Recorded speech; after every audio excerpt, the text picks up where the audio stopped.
A lot of times we deal with families that are not looking at great outcomes. It's something parents are never prepared for. This is the grief room. This is where we bring parents after babies have passed.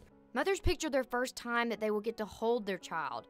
They don't think about This is their last opportunity to be with the babies before they go to the funeral home. a fearful thought that they never let their brain fully grasp. They are just shell-shocked with, oh my goodness, I have to have something for the funeral, something for them to be buried in. Just when mothers think their prayers have gone unanswered, Volunteers and groups that help these families with outfits.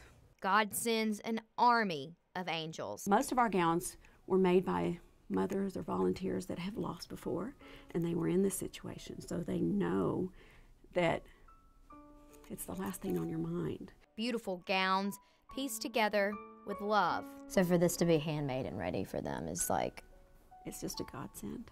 absolutely. It's something you wouldn't expect, and it's something that our parents are very proud of. These little things help carry the parents through a time in their life they never imagined. In Huntsville, They are very grateful. They are very honored. Hannah Ward, WHNT, News 19.